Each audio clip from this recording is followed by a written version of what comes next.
It takes a lot of ingredients to fix or build a car, like cooking, but without the frozen dinner easy way out. eBay Motors has 122 million parts. It's always the right fitment, so you can follow any recipe to a T. Whether it's a vintage Italian coupe that's classic like Grandma's meatballs or a German luxury car that's as complicated as Oma's rouladen, to cook up something great in the garage, use the eBay Motors app or visit ebaymotors.com. Let's ride.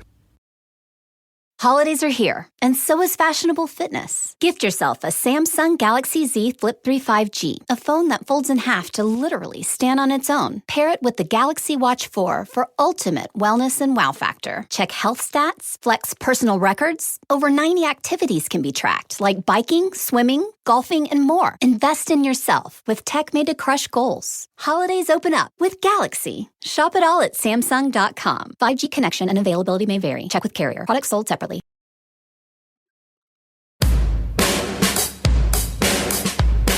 Hey everyone, this is the Almost World Podcast. Bringing to you mind-blowing interviews with guests from all over the world. So settle down, relax, and enjoy the show.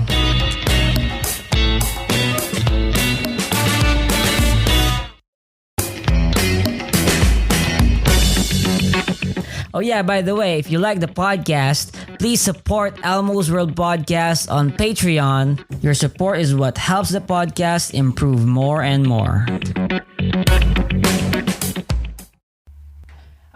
Welcome to Elmo's World Podcast. This is Elmo Ador Jr. and I am with my friend, new friend, John Funk. He has a I think a podcast also, called Atheist Incorporated. Can you tell us about yourself, man? Yeah, so my name is John Funk, and I have a YouTube channel called Atheist Incorporated. I am an atheist. It seems clear to me that atheism is the correct position, but I like to talk with various different worldviews. For example, recently on my program, I had a physicist named Minaz Kafatos come on and talk about why he believes that the universe is a conscious agent. And I like to take in worldviews other than atheism, because I think that one of the mistakes that a religious person can make is that they only partake in one worldview. And I think that can be a mistake. So I like to talk about various different issues on my channel and have debates and things like that. So yeah, Atheist Incorporated on YouTube. Wow, that is really interesting. Okay. Ben, because I'm trying to get to know you more, I would assume that because it's called Atheist Incorporated, you are also an atheist, I guess. That is right. Okay, can you elaborate the reasons as to why you have possibly an absence of belief in God? Or yes, that is a good way of phrasing that. I'm someone that wanted to be a Christian. When I was younger, my mother was a Christian, and I tried to believe. I went to church many times. I even gave my life to Jesus. At church, it was a big deal and everything. Everyone lined up and hugged me. But there was something in my mind that thought it was all absurd and that it wasn't really true. And I tried like hell to believe it, surrounding myself with other believers and whatnot. But I didn't really believe it. And when I finally reconciled that with myself, I investigated by reading and whatnot. And it came clear from what I can see that all of the human religions are false. So I'm someone who never believed, that wanted to believe, and I'm still an atheist. So yeah. Okay. Then when it comes to evidence, I would want you to evidence in terms of God's existence. What would qualify as evidence for you? I'm not really sure what that would be like. Of course, if there is a God that has my best interest in mind, he could always just appear to me and make it clear to me that he exists. But, that's a question that comes up a lot. And other than God simply appearing to me, then I'm not sure what that evidence would look like, unless it were some kind of discovery in physics or something that really was in the direction of a creator,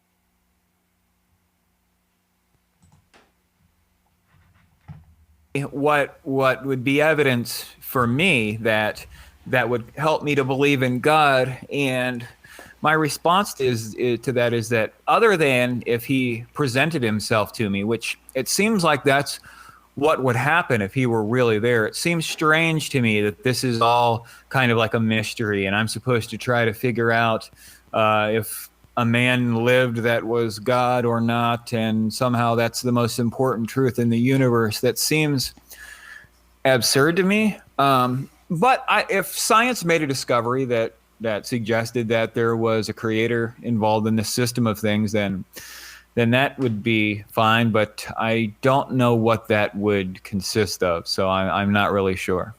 Okay. So in that sense, you would also agree to be an agnostic atheist. Okay. So, and in the sense that you can never have an absolute claim that God exists or God doesn't exist, I guess we would have to go ahead with, for example, using induction or other ways we can rationalize whether God or doesn't or does exist. So in this case, though, what do you think of transcendental arguments for God? Well, I don't think that there are any good arguments for God. When we talk about God, I'm fairly certain that all of the known gods are false. I think that history in science and critical philosophical analysis makes that quite clear. But I think that maybe there is a God, a causal agent outside of space and time that humans don't detect. I think that that's plausible. I don't know if there is or not. So there very well may be a God. I think that it's impossible for us to know. When it comes to transcendental arguments, I don't think that there are any good ones. I think that what has happened here with science is that it's shown us that things are very counterintuitive, and it's shown us our place to some degree in the universe, that the universe is unfathomably large and that life has been on Earth for an unfathomably long period of time, and it appears as though we're not really important in the universe. Our ancestors thought that we were central to the importance of the universe, but I think that science shows us a different picture. Okay.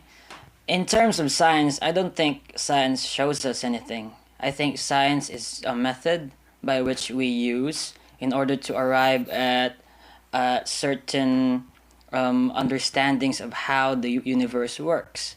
For example, if, as you said, that it appears as though the universe, for example, is that we're alone and that there's nothing happening in this infinite span of space. To some, it's purely subjective how you would interpret that in terms of being in an argument against God or an argument for God.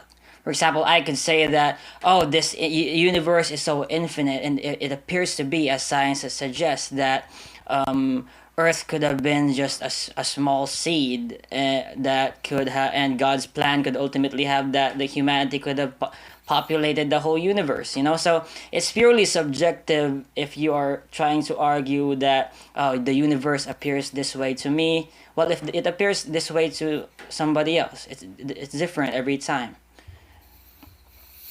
Well, I think that one thing that's great about science is that it can oftentimes give us an objective sense of truth. For example, 2 + 2 is 4. And if someone has a different interpretation of that, then they would simply be wrong. Well, 2 + 2 isn't science, though. It's mathematics. And science and mathematics are extremely different things. Because I for one believe that when using science, you use the empirical method, which is that you have sensory experiences, and that is where you use your evidence. But in terms of mathematics, they are, I would say, a priori forms of knowledge. So, for example, classical philosophers always discuss that. For example, when you talk about 1 plus 1, you can never really derive that perfect idea of 1 plus 1 in the material world, right? I assume you also understand this. Yeah, but I think this is a bad argument that and maybe this isn't the exact argument that you're going for here, but oftentimes someone arguing from a religious perspective would say that we can't really know anything, that everything is this subjective kind of experience, and because of that, science is basically discredited because of that. But I don't see I builds... disagree though that it's just religious. I'm sorry for cutting you off, but when you say it's just religious, I would also have to include philosophers, skeptic philosophers, especially Hume or Russell. A lot of people who are not religious, who are atheists or agnostics, and present simply an argument of skepticism, especially in terms of how science works. Well, let me ask you this then. If everything is subjective and there is no objective truth... Well, I'm not saying that there is no objective truth. So let me ask you this question, rather. Outside of your own personal experience, emotions, and thoughts, is there anything that you can point as a believer to in the external world that supports your claim that Christianity is valid? Okay, I could say that the universe has certain laws, and these certain laws follow the law of non-contradiction, law of identity, and other laws of logic. And using logic, I could arrive at, I would have to use induction as well, right? And you would agree that for example, in investigations of the FBI, they use inductions to investigate and find the truth. And to me, we could also use induction in philosophy. And some would say that inductional arguments for induction are simply in our imagination. But what about evolution? It's also a conclusion from induction. The Big Bang is also a conclusion from the induction. And so we can use induction in a way as a tool to give us a logical understanding of the universe itself, So that's how I view it. Which inductive experience explain this to me. If you were to induce that Christianity was valid, how would you go about that outside of your own personal experience? Give me an external induction that credits Christianity. Well, you present a really huge topic here, and I would suggest that we go down from the hierarchy of first believe in deism, then theism, then I would have to also talk about Christianity. So if you could have a hierarchy there, so we can establish a foundation for how I understand my beliefs. Sure, but in favor of science, I would say that science is the closest thing that we have to objective truth.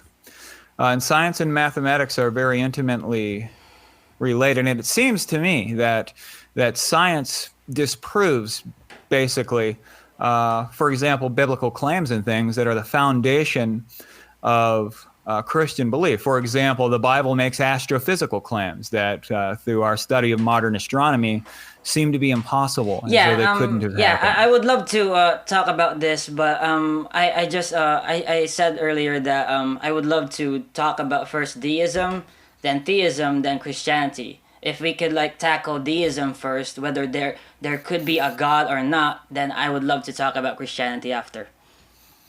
I've conceded that fact at this point. I've stated that there may be a God. I think that it seems to make a kind of intuitive sense that if there is something, then so you do agree with me that the arguments for induction for God are plausible. It's okay. Sorry, I had a problem with my headphones there. No problem. Yeah. So you do agree with me that there is a plausible argument that there could be a deistic God out there? I'm not sure if there's, well, I think that you could make that argument. I think that the argument fails when it comes to any of the known gods. But if we're specifically talking about a potential causal agent for this universe outside of what humans know, then I would say that that's a plausible argument. Okay, so you say you can say you so you also so you concede that there could be a plausible God out there. Okay, then now that we've established that there is a deistic God out there, we have to define. We haven't established that there's a deistic God. I think it's also possible that this universe is eternal and that there was no need for a causal agent. I think that when it comes down to this, that humans are an evolved ape, and we just don't have a proper understanding of the universe. I think that this universe is an incredibly complex mechanism, and because of the vastness involved and the long periods of time involved, that we're very, very limited in our knowledge and our understanding, and that there may not be need for a God. I just don't know on that issue. So I would not establish that I would not agree that we've established that there is a deistic God out there. I'm only saying that it's possible. Okay, but in order for you to say that there couldn't be a God out there, and when you say it's possible, then I want to establish something and understand why you think there couldn't be a God out there, that there possibly not be a God out there. So when you say that the universe could be eternal, are you proposing like a logical argument that of infinite regress? When I'm saying that it could be eternal, I'm taking what I see to be the honest position, the one that says that we just don't have enough information and we don't have enough capability of understanding to lead us to a firm conclusion on that matter. Of course, we have things like Big Bang cosmology that suggest perhaps there was a beginning of sorts, but I think that it's just not possible for us to know. So I concede that it's possible that there is a causal agent. I believe that it's extremely improbable, if not impossible, that the gods worshipped here on Earth are real. But I think that maybe there is a causal agent. Mine is one of ignorance. My position is on this. I just don't know. Okay, so in this case, then I would have to also understand your own worldview and what foundations or axioms you stand on. For example, what do you presuppose that the causality? I think that's quite possible. I think that. But in your worldview, like, do you believe that every effect has a cause? I think that in the material world that there is a kind of, it seems to me that determinism may be correct. Now, I don't know if consciousness is strictly a material process or not. It seems reasonable to me that there may be something more to consciousness than strictly matter and arrangement of matter. But I am proposing a position of ignorance about causality and determinism. I think that it's too complex for us to understand. Okay. So I'm open to either way. Okay, so you concede that when I, for example, I drop my mug, it could be that I didn't cause it, that it just dropped by itself, because that it wasn't caused by me. I think that generally speaking, laws of causality are right. Now, I don't know if it's to the extent that everything that's happening now was determined in the beginning. I don't know if causality is deterministic, eternally speaking, but yeah, I think that it's kind of, I don't know, because physics would suggest that maybe that's not right, that maybe everything we know about causality could be wrong, because time is a central component in causality. But I'll concede with you that it does seem like one moment is determined by the previous moment and what happened to that. Okay, then I want to ask then, because I just want to understand, what do you claim to know? if you don't claim to know causality, you don't claim to know whether uh, uh, the universe had infinite regress or it started from something. Uh, what is your claims for knowledge, or what do you believe in? Probably most of the things that you believe in, other than conviction about God. It seems to me, just briefly, my worldview I'll describe here. It seems to me that our universe is unfathomably old and that life has been here evolving on this earth for a very long time, and that we've now become conscious to the point where we've discovered things like physical laws and biological laws. And it seems to me that this experience is very counterintuitive. I think that evolution evolved us along in such a way that we don't really see the true heart of reality. There are very bizarre elements to this reality, such as quantum physics. Science has shown us that things are very counterintuitive and that it's not always a good bet to trust your own internal sense, your own internal intuitive sense. So I would say that I believe probably most of the things that you do.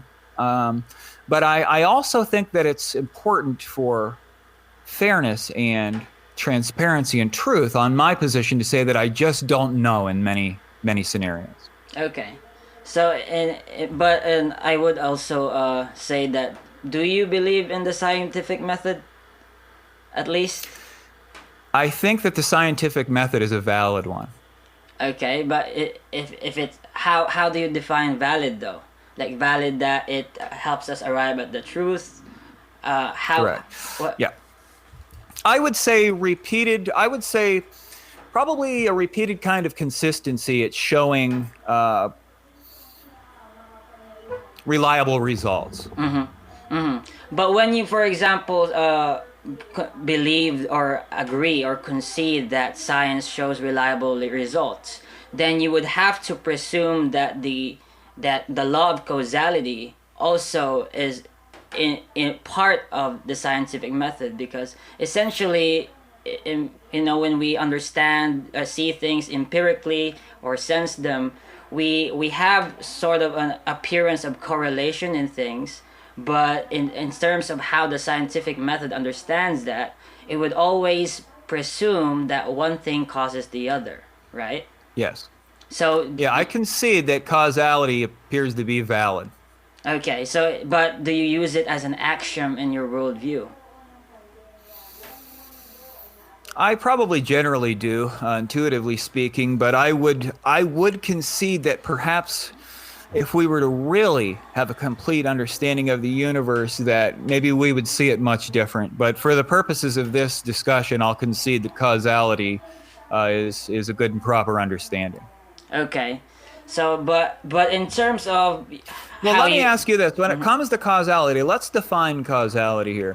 When we talk about causality, are we talking in a kind of deterministic sense that everything that we know was predetermined billions of years ago? Or are we only talking about it in a kind of limited sense, as far as what we can understand here in the now, as far as the physical operations involved from moment to moment? Well, I would define causality as that simply that A directly causes B, that. And in terms of predeterminism, I think that only applies in theology. So I guess that yes, we could say that in terms of causality, everything could be determined. I would agree with that. That would be my definition. So let me ask you it, just to be clear, would you agree that this conversation that we're having now was determined at the very instant of space and time? Well, I am also someone who believes in libertarian free will, and so I you probably understand what it is, right? And so when I say that I also believe in libertarian free will, it's also part of my coherent worldview. So I would have logical arguments for that, especially in terms of of deduction and induction. And so I would also agree that in the materialistic sense, everything is determined. But I can because I am a dualist, I also agree that the external world from the material world coincides with how we are determined. So you would believe something along the lines of that, materialistically speaking, causality rules, but perhaps not so much with consciousness. No. Consciousness is different. Consciousness is physical. It is within the realms of the physical world. But when I discuss something that is dualistic, which means that there is something outside of the material world, then that is where free will exists, or I would even say the human soul exists. So the human soul is different from consciousness. Okay, let's proceed here. I concede that causality appears to be valid. Okay. So, but in that sense, then we could also follow it to the with the Kalam cosmological argument, and so within this finite experience or time and space that we have, there must be a first cause. And so only in a coherent worldview will we arrive in first cause. Therefore, first cause is God. Okay, is that okay with you? Well, I'm not sure that that's right, but I would respond to that by asking, who caused the first cause? Well, who caused the first cause? Then I would say that there would be a necessary being that would be the first cause himself. That would be Why God. can't that simply be the universe itself? Well, there's a difference between a personal God and an impersonal God that a lot of people believe in. And so when we talk about a personal God, there would also be, well, which is part of my worldview, what we call intentionality in the world. So this would also fit with my argument for improbability of the universe. For example, you have probably heard. Let's not stray too far away from this, because I'm curious here. If there's an uncaused cause, why cannot that be the universe itself? Yeah, because we can experience, as I said before, we can see that there is intentionality in how the universe is designed. For example, as I said before, and stated in the argument of improbability, that the balance of how the universe itself in terms of physics, even just a slight change in how the physical universe is, we would never exist right now, and there would nothing of what we could call as that would only be intentional, like consciousness itself could exist. Yeah, I think that it may be true. Of course, I don't know, because I think that it's important, for me at least, to recognize my own lack of capability when it comes to understanding these huge issues. I think that our intellect is just very, very weak. I think that it's just impossible for us to really understand these issues. So perhaps there are many multitudes of universes out there, and in some of those universes, the laws of physics operate in such a way where life is impossible. And in some of those, perhaps they operate in such a way that life is possible, like this one here. And perhaps there are some universes that would have physical laws that were worked in such a way that perhaps life like we have here couldn't exist, but perhaps it could exist in another form. So I'm not sure that I'm convinced by... I don't think that I'm convinced by... I'm having a brain fart on the philosophical argument that you're making, but this is another point where I would return to the fact that my own ignorance is potent. And I don't think that humans have the cognitive capabilities to determine what would cause a universe to begin, or if it or if a universe is eternal or something like that. I think that's a mistake that religious people can make, that they believe as I that said they before, can know. It's not just religious people, it's also very classical philosophers. So we have atheists, agnostics who argue for all these things. So it's not just religious people. And Sure. if you ask religious people, they would not dive into philosophy itself, especially when you ask like a Christian, because to them philosophy is, yeah. When it comes to the fine-tuning argument, I think that could very well be valid. Perhaps there was a causal agent that put this system of being into place in such a way that we conscious agents could come into being. I think that maybe that's true. I think that all of the known gods are absolutely false. But for example, I talked with a computer scientist recently named Bernardo Kastrup on my program, and he argues for a cosmic consciousness, that idealism rules and materialism is wrong, and that this whole system of things is some kind of eternal mind. And I'm somewhat sympathetic to that argument. I think that I guess that's possible. I think that consciousness is such a fascinating and complex reality that maybe there is something like that going on that's extraordinary and we just don't really perceive it. But yeah, the fine-tuning argument, I think we just don't know enough about universes or how they happen to concede that that's a perfect argument. So I concede that maybe that is right, but I think that maybe it's wrong. Okay, so what I'm seeing though is that you're not actually presenting a coherent worldview, but simply saying that you just can't know because that's a coherent worldview, and it's an honest one, because I recognize my limitations as a human. I realize that I don't have the cognitive power to understand how something like a universe comes into being. So it seems to me that the only honest position is to say that I don't know how that could happen, that we don't have a scientific understanding that leads us to know how that happens. So I'm agnostic on God. I'm agnostic on the fine-tuning argument. I'm agnostic on a causal agent overall. I think that maybe there is one, maybe there's not. But when we get into the specifics of the religions that humans have, perhaps my argument will seem a little bit more clear.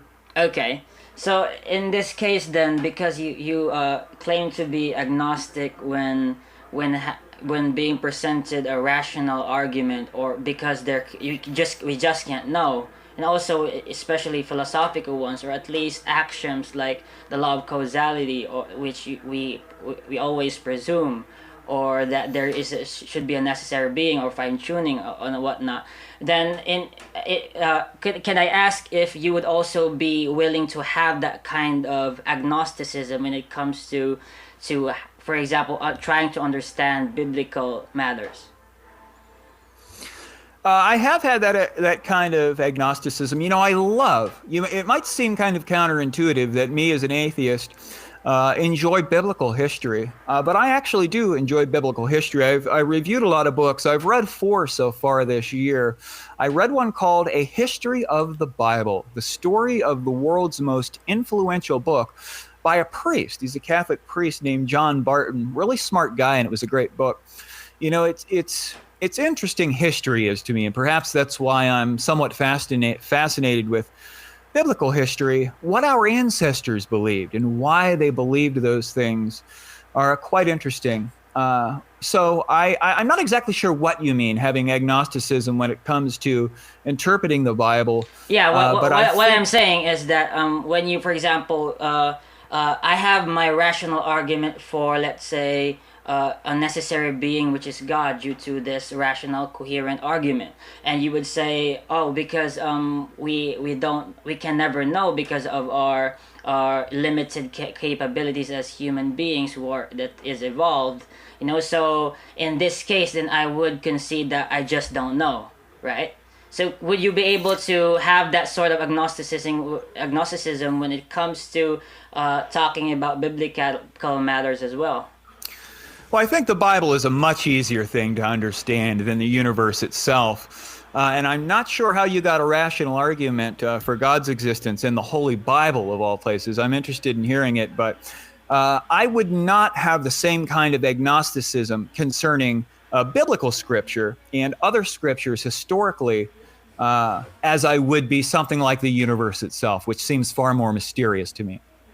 Okay, then it seems sort of inconsistent then, I guess, because if let's say that if I presented to you a rational argument for God and you would say it's plausible, but if I also say present a rational argument for why the Bible could be, and you would say but you would argue from it differently rather than how you would argue from the other thing, it would seem very inconsistent. And you claim you have an honesty when it comes to your worldview, and I agree with that. I respect that when someone says that they just don't know. I myself say I just don't know. That's why I say I'm an agnostic theist. But I am agnostic when it comes to absolute knowledge of things, but I am theistic when it comes to how I understand the coherence of things through my own following of logic. So when I follow things to their logical conclusions through philosophy, rationalism, and especially when I indulge in epistemology, and simply when you always say intuitively, and I that's awesome. Like I don't get to hear an atheist use intuition very often. Yeah, well, when it comes to what I perceive to be an honest worldview, when I say that I concede that something like the fine-tuning argument could in principle be correct, but I don't know because I just am not capable of understanding, that scenario is something that's different than the Holy Bible, because I think that we have a very good working understanding of history and what our ancestors believed and why they believed it, cognitively speaking, philosophically speaking, religiously speaking. So I think that I could have a more absolute kind of knowledge when it comes to something that's been highly studied like that, and something that seems to be easier to understand than something like cosmology or the beginning of the universe, or even the fine-tuning argument. That's a much more complex and harder thing to understand, it seems to me, than the Bible, for example. Okay, but the thing is that there's no difference with trying to understand cosmology with history itself. For example, when we talk about evolution, for example, it is primarily just a theory, because it's not that we haven't proven it let's say that there's no microevolution happening, but that we just don't know what specific things happened in a certain order. We just have inductive arguments as to how they may have come from certain evidences that we have. And so when you use the scientific method with induction, but you refuse to follow induction when it comes to cosmology itself, that's a huge problem, especially. So for example, let's say if I were a scientist, and I would argue for having a universe that existed for 14.2 billion years, I think that's right. And so and when having this conclusion, it's from the using induction itself. But then when you also follow induction to its extended and simply following it more and more, but you refuse to say you don't know, but that's the huge problem there. Yeah, right? Well, I disagree on that. And I do use my induction when it comes to the Bible. And my induction's telling me that the Bible can't possibly represent literal history. Just for an example here, intuition is a good one. The Bible is intuitively off, it seems to me. We can judge from our own experiences that what is depicted in the Bible isn't true. For example, in 2 Kings, there's a man with a bald head traveling from one city to the next. and a group of young boys tease him about his bald head. And that particular man that was with the bald head happened to be a prophet of God, and he cursed Elijah. the children in the name of God. And God sent two big bears out of the woods to maul those children. Now, just intuitively, it seems like that's not how the universe works, that you can't command those kinds of things in the name of God and expect a result. And it seems counterintuitive that a moral God, an infinite mind, would do something like that. So just intuitively speaking, it seems absurd, and that's why I had trouble believing when I wanted Christianity to be true, because of stories like that in the Bible. Am I to take that as literal history, or could it just be a story? Okay, but then I would say that we're all just evolved apes, and we would have, because we would not have the cognitive ability to understand the mind of God, and so we would have to say just I don't know, right? Especially that's how you use your that kind of argument in the other previous arguments I presented. So you would say that would be qualified. I think the potential mind of a causal agent is beyond our grasp, if it is there. Because we are just evolved apes and our cognitive abilities limited, right? And so when it comes to understanding the mind of God and what was his purpose for implementing that kind of punishment in the biblical law, story, then we would just say we don't know, right? No, I would say that I do know how reality works, and it doesn't work like that. But how do you know how reality works? Through my own experiences and the experiences of others. For example, there isn't any data. We've never produced any data to show that the supernatural is a real thing. So we do the best we can with the cognitive abilities that we have, and we've really come to be quite cognitively potent in comparison to our ancestors. For example, we know about galactic clusters and black holes. So if we can intuit something like a black hole, like Einstein did using mathematics, I think we can make pretty good sense of the Bible and what's truth in the Bible and what's certainly not true in the Bible. For example, animals without vocal cords that can speak. Okay, but the thing is that you see, I think that we can. Are you familiar with? We're cognitively potent enough. Are you familiar with we can actually understand some things. When it comes to the scale of the cosmos, perhaps we're not as cognitively capable. But I think that when it comes to the neuroscience of belief and history and things like that, although there are many things that we don't understand, there are a lot of things that we do, and there are a lot of things that we can be quite certain about. Go ahead with your question. Are you familiar with the principle of actuality? I might be. Go ahead and the principle describe of actuality is that it's an axiom which all of us hold, by which, like, let's say I have a mug, and it's a presumption for me that the next second of this mug's existence, it will stay as a mug, right? In terms of philosophical skepticism, the principle of actuality is a presumption that we have of how the universe works. But the thing is that there is we have no just proper or absolute justification as to why things remain actual. It's just a principle or a presumption that we have, especially because that's how we intuitively observed how the universe works.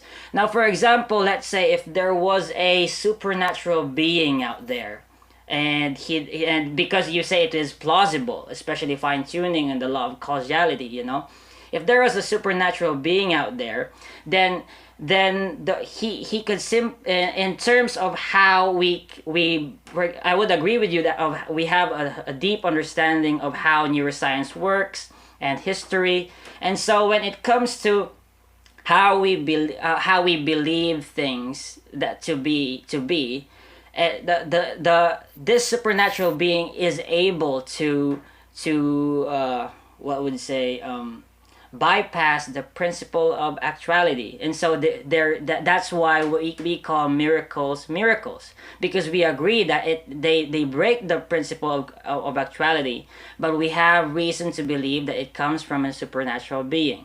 And so when we talk about biblical matters, we have to look at it at the proper hermeneutics that it deserves. The Bible is not a science book. So every story in itself, people know, the writers know that something that he wrote was weird, and something that he wrote was not normal. That's why it was written there, especially when it comes to miracles. And so if you would criticize miracles or supernatural things, then you would have to presume the principle of actuality. And so in this case, though, we simply cannot, because as you said before, we have plausible reason to believe that there might be a God out there. I think we have plausible reason to believe that it's possible that there is a causal agent due to our limited understanding. But I do think that we have every reason to believe that the gods that are worshipped by humans don't exist. And for example, I don't believe that miracles occur. I think that maybe it's possible that from time to time there's something that's just maybe a physical law that we haven't detected yet that could cause something to happen that seems impossible. We know that things like this can happen in quantum physics, where it's so counterintuitive, it seems like it just couldn't happen that way, but we know that it happens that way because we've recorded it happening that way many times. But I'm not sure exactly what this has to do with the claims in the Bible. Well, as I said before, that when we talk about a personal God, he has intention and he has purpose, but because of our limited capabilities, we will never really know what the reason is, right? Especially when it comes to why he created the universe itself. I think that when it comes to talking about biblical matters, it's more humbling when we think about why we are here, and so I myself have had all these doubts about the Bible. I read the story of Balaam. I read the story of David, of Solomon. When you read the book of Kings, it's much better than Game of Thrones. But yeah, especially Genesis. But the thing is that when we try to understand or read these these books, we have to always... I get your point, but I'm quite a fan of Game of Thrones by George R.R. Martin. I'll be going into the second book here probably later this year. But go ahead. I do get your point. And so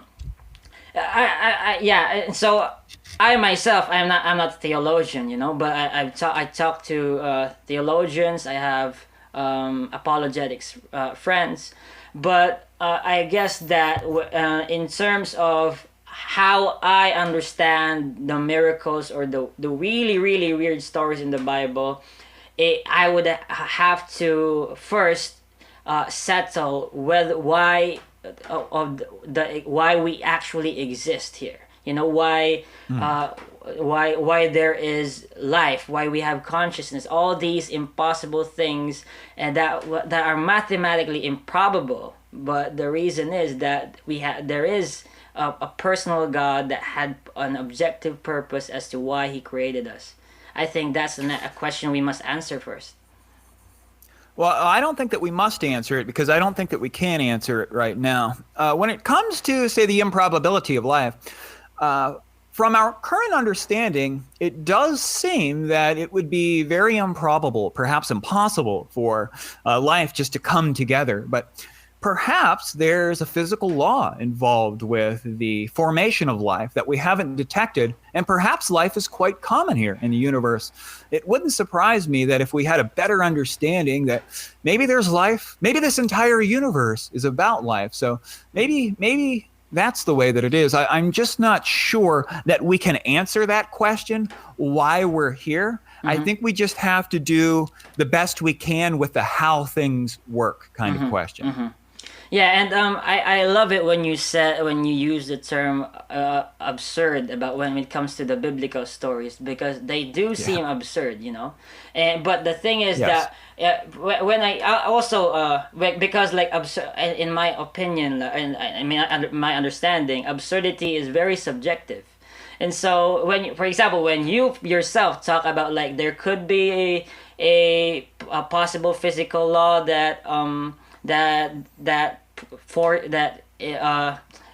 forms human life in its own will, or that life could be everywhere else in the universe and in the infinite universe, that would seem absurd to me.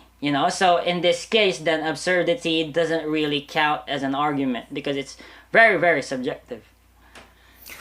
Well, I'm not sure that it is. For example, what I'm saying is that we don't know everything about how the universe works. In fact, we probably know very little. Of course, we know a lot more than we knew 500 years ago or 2,000 years ago. But if there were a physical law that we haven't detected yet, if we were to detect one, that wouldn't surprise me. It seems plausible and probable, if not absolute, that there are things that we have still to discover about the universe. In fact, we know that we do when it comes to how gravity works, because we have some real problems with our contradicting theories, quantum mechanics and relativity. But it seems to me just evolution is a process happening here on Earth, and maybe there's no force involved in that, no guiding principle.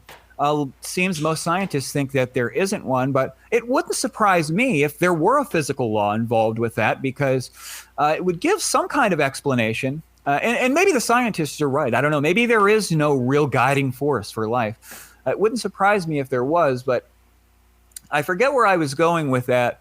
But yeah, I was thinking evolution again. So I think that the question that you're trying to answer, why are we here? Why did the universe come into being if it's not eternal? Those are great questions. They're some of the best questions that you can ask, but I think that you're convinced that a human can come to an actual answer for those things that's objectively true, and I think that it's just not possible for us. Well, when it comes to an actual answer, this is how I understand it, I agree with you that the universe is infinite and we will never ever understand the reality, because I'm not an absolutist. But the thing is that we have science, we have logic. We observe that there could be in the correlation of things there could be a causality, And so what I do is that in using philosophy, because philosophy is also a method similar to science. And so with using philosophy, I use what I might think I know, and what seems to me intuitively to be reality, which works in a system, which appears to work in a system and work together, and it consistently throughout the years, especially. And so that's how science brought us electricity and all the technology that we have. This universe seems to be very, very consistent and obeys such laws. And so using this, then we know that when there is a law, there is in fact a law of non-contradiction. That, for example, if I have a mouse in my computer, it cannot be a mouse and not a mouse at the same time by the law of identity and by the law of non-contradiction.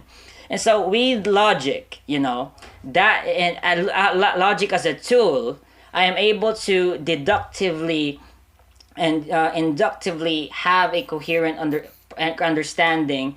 And I also, as an agnostic, I also have some sort of let's say an either or thing, which is that it's either God exists or God doesn't exist. So, which is more plausible to me? I agree with you. Like everything is plausible, and I do not discount all the possible counter arguments to things, especially the value of human life and free will. There are lots of good arguments by philosophers I deeply respect and have changed my life.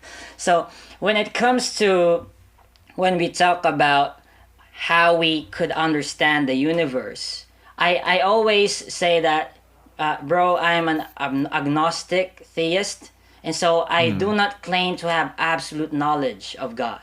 But what I do have is a logical and coherent understanding of which is my own personal worldview.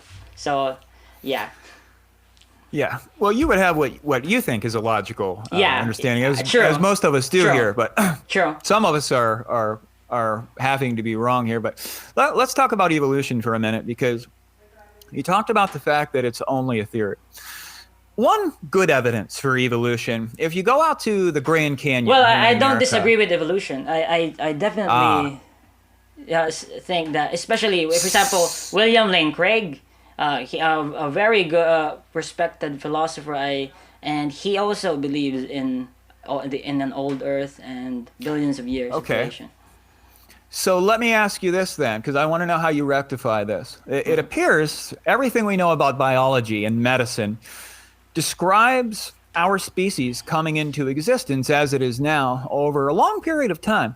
But the Bible seems to tell us that several thousand years ago, or 6,000 or 7,000 years ago, mankind was created by God in his current form.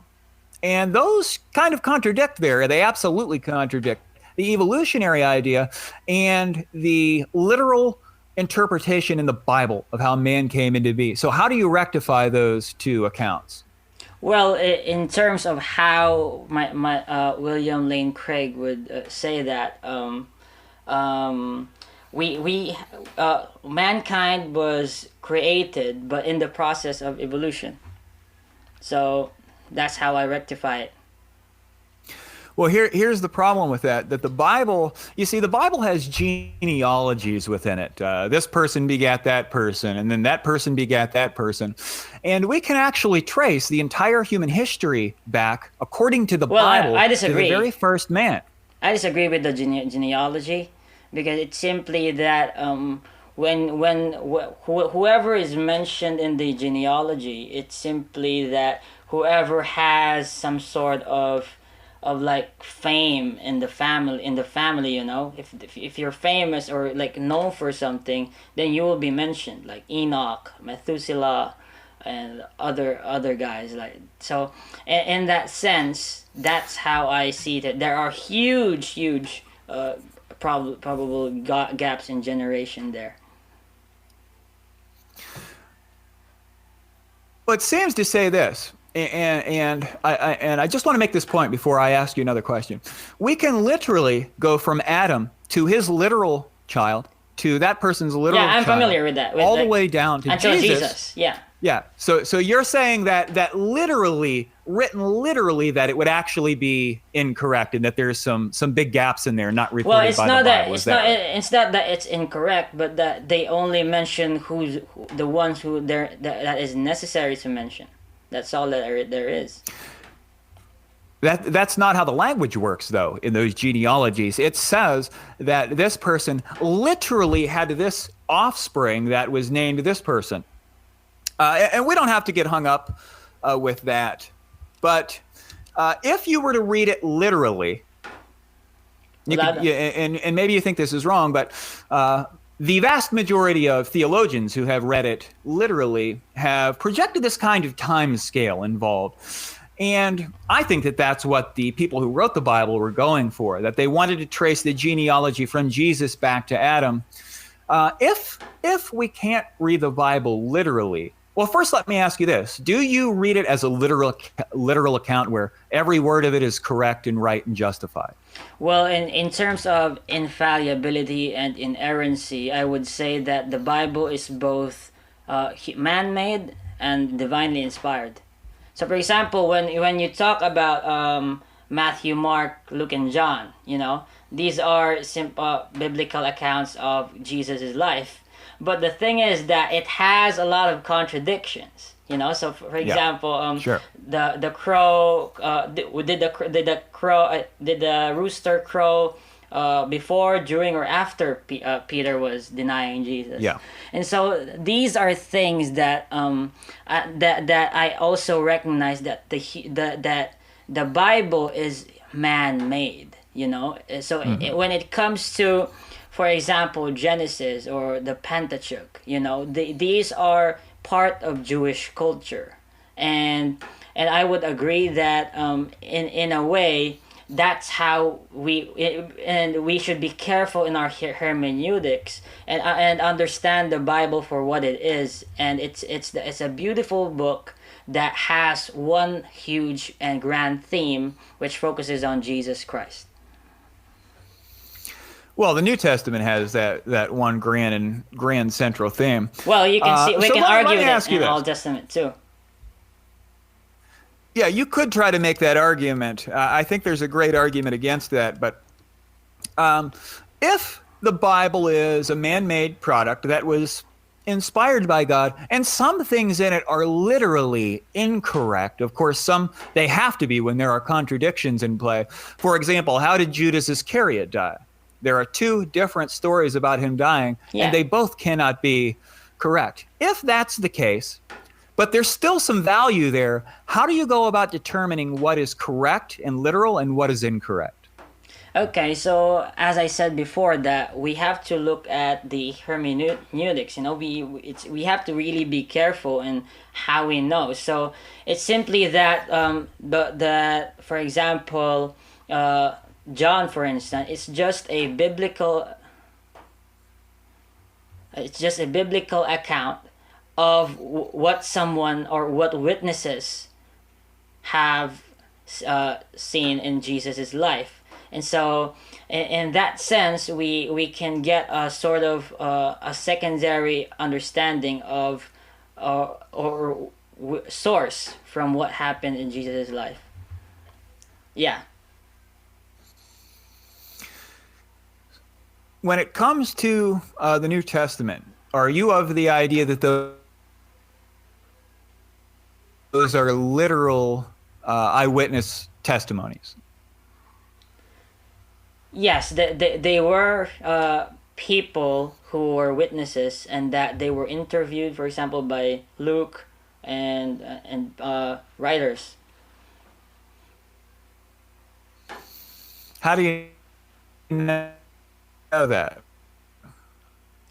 Yeah, well, we have to also look at how biblical canon was determined by the church fathers before. So it was a centuries process of deciding, and so I would presume that these church fathers took these studies so seriously that they would even call each other heretics if one were, and actually presumed to go to war in simple differences in these. So when it comes to these matters, I know for certain that they took it seriously. And I am not a theologian, and I haven't gone into a really deep or scientific study of the Bible. And so when it comes to this, I have a sort of knowledge that the Bible is what it is because of the history.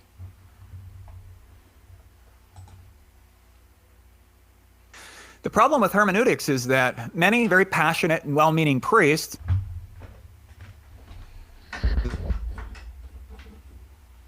and scholars for many hundreds of years have come now interpret the Bible differently. Many of those have well-meaning people that are full of scholarship on the issue. So how do you make sense of that, and how do you know which hermeneutics to trust? I agree. And so the hermeneutics is very interesting because it's not something that is biased, but it's just a process like like a way we could determine, or a sort of a science, I guess, of ways to determine what the Bible could mean or it does mean. And so what's interesting is that there are what we call the ecumenical creeds, and then there are creeds that are secondary, or doctrines that are secondary and tertiary.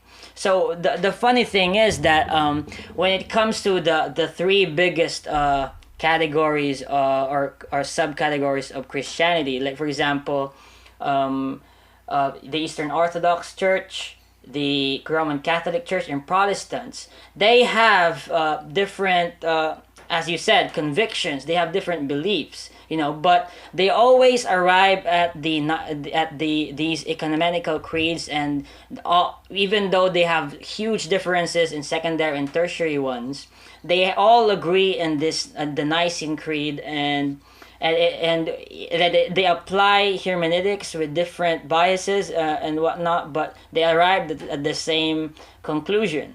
And this is what's awesome about the Bible, is that you can see different sources agreeing at the same thing, and to that, and it's a sort of like as valid as science as well. Like for example, how we got the periodic table, that someone from Russia and someone from Europe got the same thing because they were simply following a science. And so they arrived at these similar creeds, I would say that it's very valid, what their arguments for it. The problem I see with that is that there is one periodic table that's been agreed upon by everyone that practices science. I agree. But though there are thousands and thousands and thousands of different interpretations when it comes to the hermeneutics and the study of the Old Testament, for example. So I don't think that you can equate those things. And a lot of them, although some things are generally agreed upon, there are other people that don't agree with those things. It's a real big mess, the way I see it. So elaborate a little bit further on how you can trust the Bible, how you determine what is trustworthy and what is not. Yeah, and so I would again go back to hermeneutics, because the tertiary doctrines are simply ignorable. They don't really matter, and also the secondary ones. But what matters is the ecumenical creeds that majority of Christians, well, I wouldn't say about the cults, I would say that because they add other sources, like for example the Mormons, or that they also recognize the other leaders and add the theology of recent leaders to the Bible, then they would arrive at different conclusions. But the thing is that those who simply study the Bible itself, those are the ones who arrive hermeneutically at at these most important doctrines. Well, I would disagree with that. I think that maybe generally speaking, you can say that there's a consensus on some ideas. Let me ask you this. For example, the book of John. Now, we don't know who wrote John because John was an unsigned document. We put the name John on there a couple of hundred years after we started investigating the issue. And Jesus would have very likely been an Aramaic-speaking person, and the large majority of his followers would have likely been illiterate. The book of John, for example, is written in Greek decades to over 100 years after the proposed time that Jesus would have lived, in a different language a long way away from the area where Jesus would have been. So it seems to me a real stretch to say that that was an eyewitness account, or someone being interviewed that was an eyewitness, when they were writing in a different language in a different time period in a different area of the world. So how do you get conviction about the trustworthiness of the New Testament when there are those kinds of issues at play? Okay, so for example, to be specific about John, when it comes to the apostles, the Bible claims that they have had miracles, like for example, speaking in tongues, God has given them the ability to speak in other languages, and I would say that that could be a reasonable conclusion as to why he was able to write in our Greek. Well, I think that's slightly silly, and I would say that I would just recommend investigating that issue further to get a better argument for it in the future. You certainly can't. Yeah, we'll leave that there.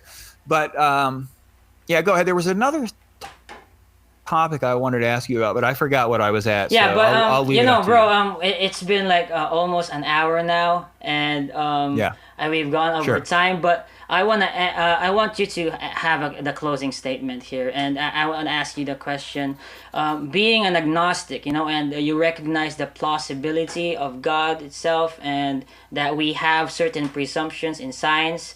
How would you build a sort of knowledge of the world? How do you develop a current coherent worldview of your own? I think that it is plausible that there could be a causal agent, though I think that I think the plausibility involved with all of the known religions here on our earth are basically zero. As far as trying to make sense of the world without God, for example, with morality, a lot of religious people would say that morality is a human given gift from God, basically. And I would argue that that's wrong based on our study of neuroscience in apes. For example, bonobos have this sense of this deep conviction of fairness within their communities in some cases. So I don't think that it's a human thing. I think that when it comes to morality, I'll make one point here, that if morality were a gift from God, a kind of software running on our brains, like many religious people would claim, I think it would make sense that we would all agree on the moral issues. We would all have the same moral framework. The fact that we can disagree on something like abortion, for example, tells me that morality is subjective rather than objective. I think if morality were a God-given program in our minds, that we would all come to the same moral conclusions. But I sympathize with people that are anxious about believing in God. I was there once myself, but I think that if you take an honest look at history and what we know about it, and science and philosophy, and if you take a good look at nature and your own experience, that you'll come to the conclusion that we just don't know what's going on with the universe. Awesome. So, John, thank you so much for being on my podcast, and I hope that we could have more videos to come. Bye, man. So, that's the end of it. Thanks for tuning in, guys. This is your host, Elmo Ador Jr., and thank you for listening in, and please subscribe. Please follow us on Facebook. Please follow this. Please. Thanks.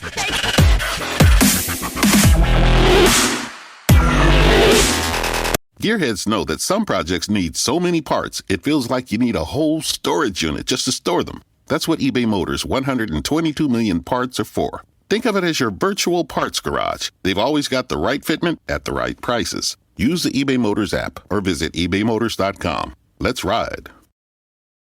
Holidays are here, and so is fashionable fitness. Gift yourself a Samsung Galaxy Z Flip 3 5G, a phone that folds in half to literally stand on its own. Pair it with the Galaxy Watch 4 for ultimate wellness and wow factor. Check health stats, flex personal records. Over 90 activities can be tracked, like biking, swimming, golfing, and more. Invest in yourself with tech made to crush goals. Holidays open up with Galaxy. Shop it all at Samsung.com. 5G connection and availability may vary. Check with carrier. Products sold separately.